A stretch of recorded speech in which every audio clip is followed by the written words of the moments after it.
I'm Blindroad. Welcome back to Ori and the Brick Forests. We are 35% of the way through the game. Although that is a little deceptive because we're not doing the full hundo in Ori. I haven't cleared out the entire forests. That transition was a little too long. This is one of my favorite screens in the game. I really love this screen. It's really beautiful and tranquil, and you can just kind of jump around and explore. And you have this wonderful music, and you swim. It is a swimming section. Blowing up those fish is kind of fun. Oh, hold on. I don't have my notes on screen here. Little behind the curtain action for you guys. Yes, I typically do Let's Plays. I have notes on screen, so I know approximately what I'll be doing and what I'll be talking about during the recording session. One of the things I'm doing with Ori and the Blind Forest is recently somebody in my Twitch chat asked me if I would do a video. Is this where I want to be? This is not where I want to be yet, I don't think.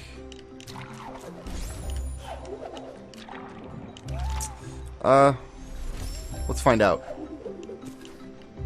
Yeah, I guess this is fine. Somebody in my Twitch chat recently asked me, why don't I do a video about...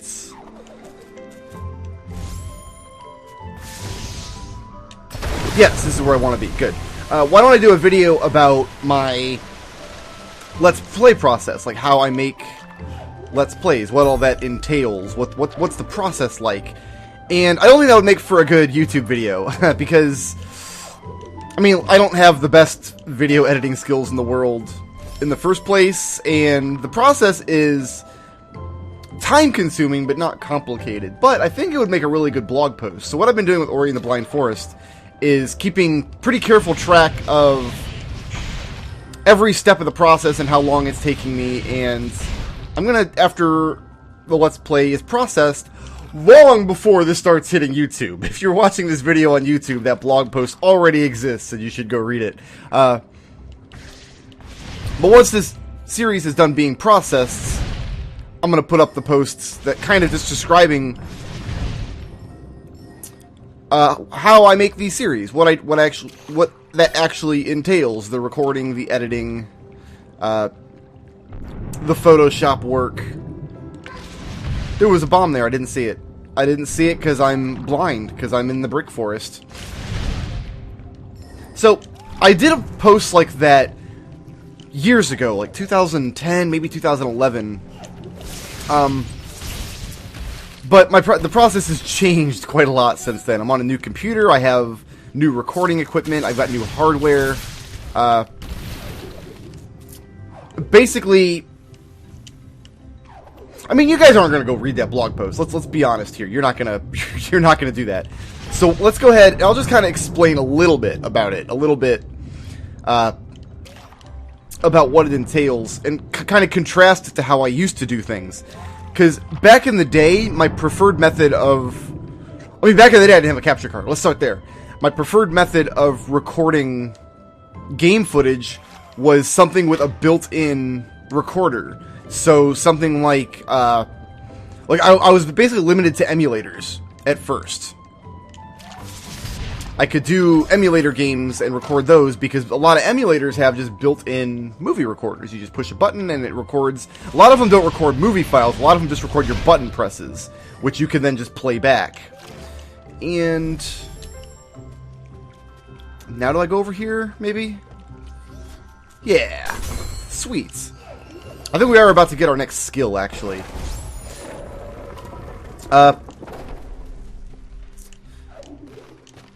But there's a problem with movie recorders. I better save right here, just in case. There's a problem with the movie recorders in emulators and things, and it is that if you're going to do live audio, like if you're not going to script audio after the fact, and I've done both styles, but if you're going to do live audio, you got to be really careful with something like an emulator, like button press recorder. The problem is, a lot of those movie recorders don't record lag frames. And if you don't know what that means, that's fine. It's kind of a technical issue, but Like, picture you're playing an old NES game, right? And like, picture you're fighting the Mecha Dragon in Mega Man 2. Notorious for lagging pretty badly, right? I didn't make that jump. Woo! Some movie recorders, I'm not sure if FCEUX, which is the NES emulator I've been using, does or doesn't, but if it doesn't record lag frames, what'll happen is it'll only record those frames. Oh, that was bad. I need to go all the way across, don't I? What am I doing?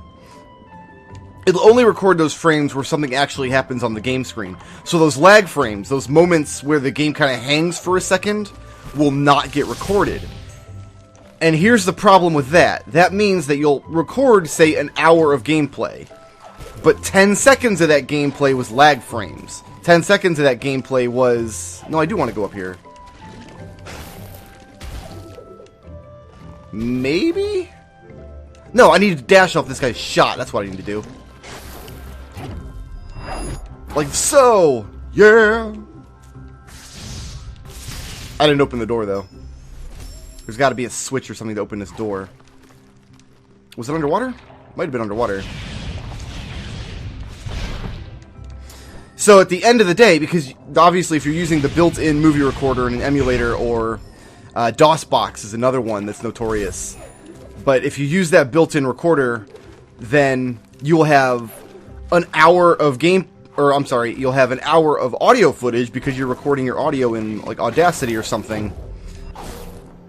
And you'll have 50 minutes and 50 seconds of gameplay footage because your gameplay didn't record those lag frames. That's a big problem because now that means your audio and your video is desynced. I need to get higher than that. Yeah, okay, and you can see our tree over there that we're trying to get to. We made it. Good times. And so a lot of times when people are getting desyncs in their footage, like, how come my gameplay desynced from my audio? I don't get it. I pushed record at the same time. I synced it up at the beginning. I don't get it. Well, that's why, because, boom, we can go down now. We got a butt stomp. You know, the same ability that Yoshi had 73 years ago. Ori has it now. Which means we can butt stomp these as well. But first, we're going to want to go up top here. So, a little bit of desync is not the end of the world. But, hey, where's my man at? Hello? Can I go? I want to go up here now. Where did he go? We had a man here. There he is. He's just being really coy over here. I guess he won't come out this way. So how do I get that up there? Oh, no, I gotta come back with the super jump, I think. Okay, so that's a backtrack item. We're not getting that right now. That's fine. A little bit of desync is not the end of the world. Nope. We can kill these guys now because we can knock their armor off.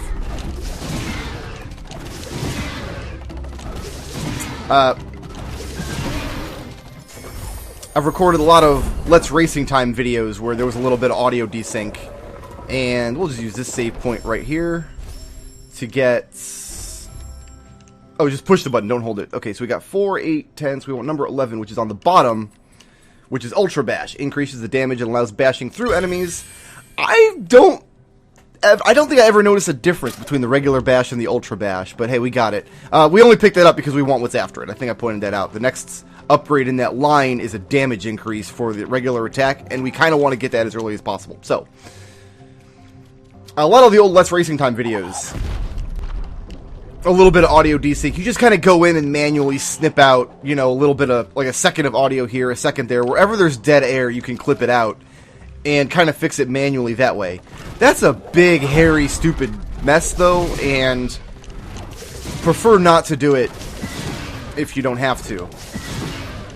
So, after I stopped using those, like, built-in video recorders in the emulator or whatever, at the time, I didn't have a very powerful computer at all, but Peanut had a computer that we had just built for school that was more powerful than my own. And we've already explored most of this map. Now we have the map stone. Woo! So we're going to bash this down. But her computer was powerful enough. I mean, she was running Windows Vista. Woo, fancy, right? But her computer was powerful enough to run screen recorders. And I got a program called Camtasia. And at the time, Camtasia was the best screen recorder on the market. It was actually really decently user-friendly. And it had like a very bare-bones video editor in it, too. So you could use it to record the screen and then also edit the video. And I used that program for years. The problem with that program, though, was that because it had to, the screen recorder basically functioned on using the stereo mix. That's another technical term. If you don't know what stereo mix is, that's a recording feature that your computer has that basically says, we're going to record whatever's coming out of your speakers. Okay? We're going to take the stereo sound coming out of your speakers, and where am I going? I guess we're going to go left, then up, left, and we got to go all the way over here. Right! Okay, so in this recording session, we're going to get to my least favorite level in the game, followed by my most favorite level in the game. Yeah, so we can go up to the left here now. We're at Laser Town. But the way that the screen recorder worked is that it records the stereo mix. And that can cause issues if you are doing commentary with a microphone. Oh, I barely survived that. I timed that very, very badly. We're fine, though. I'm going to save right there, get some hit points back. The problem with stereo mix is, with a lot of sound drivers, it's temperamental. And what I mean by that is, like, my problem was the sound card that I had in Peanut's computer, and in the computer that I built after that, there was no way for me to record my microphone without recording it through the stereo mix. Like, I didn't have an option to record the stereo mix in one channel and record the microphone in another channel.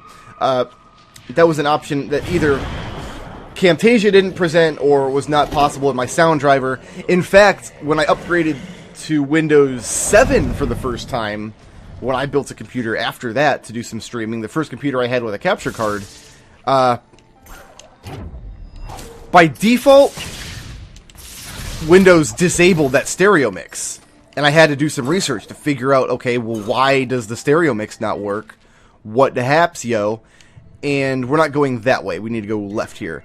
What I discovered was that it was kind of an anti-piracy measure that Microsoft implemented to prevent people from recording music off the computers. So by default, that stereo mix was turned off, so users couldn't do it. And you had to go in and do a bunch of steps to turn it on. So the complication there was, if you're recording your microphone as part of the stereo mix, what you're basically saying is, okay, the microphone is going to play through the speakers or the headset or whatever, and we're going to record that along with whatever else is coming through the speakers. So for me, that meant the game audio and the microphone coming through the same channel, which means I could not do anything to fix the volume of a video afterwards. If I recorded the video and the game volume was too loud in contrast to my voice, I couldn't fix it in post. It was the done deal. It was all in one audio channel. It also means if I forgot to mute or disable any... Is this where I want to go? This is not where I want to go. That goes up to the mountain. We want to go back down to that lake. Yeah, because we can get what's in that lake now. We can go... Yeah, we want to go down to that lake. So, yeah, we're going to go up and around. I almost took a big, stupid detour for no reason. Yeah, if I forget to, like, disable, like, my aim sounds or, like, Windows Update sounds or anything like that, what would happen is those sounds would come through the stereo mix and they would play in my Let's Play. So, if you go back and watch some of my really old Let's Plays, there's a bunch of times where you hear, like, a ding from an aim, from, like, I'm getting an instant message from somebody, or like a ding that a video's done processing or something. I can get up there, I'll bet, with that spider. But we can swim. The water's not poison anymore, so we can go down here and get... Well, first let's get this experience. So yeah, the stereo mix presented two big problems. The first being everything's confined to one sound channel, and then the second being that it picks up audio that you might not have intended to pick up.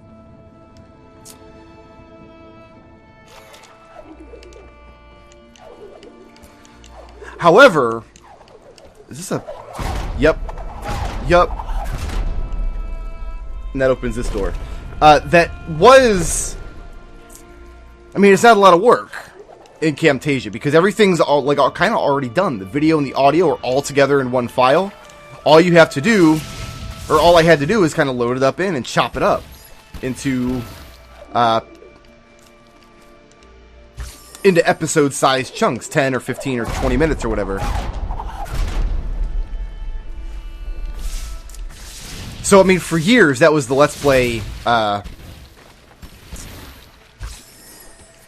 was the process, was all I had to do was plug in the recorder, do a test recording to make sure the audio was mixed properly, and it wasn't always.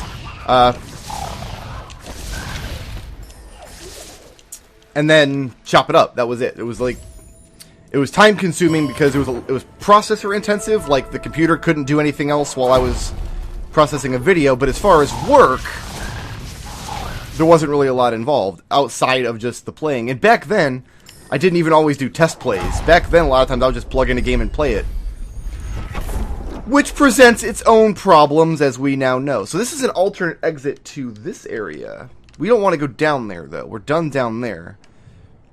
We can go left through here, and I think that's where we want to go.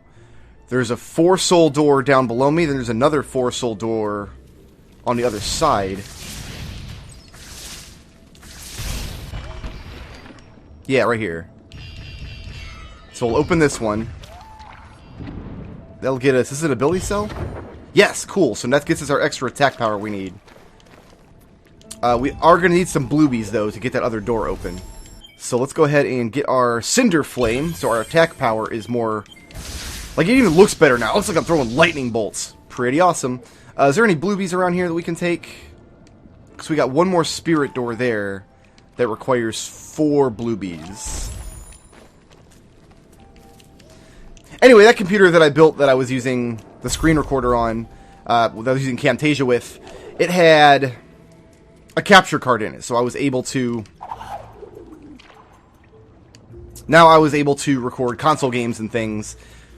And that's a whole different kettle of fish. That's like an entirely different conversation, because it had a capture card in it, but it didn't do any deinterlacing, the capture card. So I had to deinterlace myself. So I had to play a game in a preview window that was deinterlaced. Look how fast I'm killing some of these monsters now. I don't see any bluebies. We might not be able to get through that door right now. We could probably come through from the other angle, but I don't want to spend a lot of time looking for bluebies. So let's just get up there. So what I had to do is, yeah, play the series in a preview window that kind of deinterlaced it on the fly, which made it look really, really ugly. Like, terribly, terribly ugly. And would cause problems because... Without going into what deinterlacing is, really, because I don't really understand it. It's a word, I guess, maybe. Shoutouts to Umbaglow, who sponsored this video, and to everybody who helps make my channel possible by supporting me on Patreon.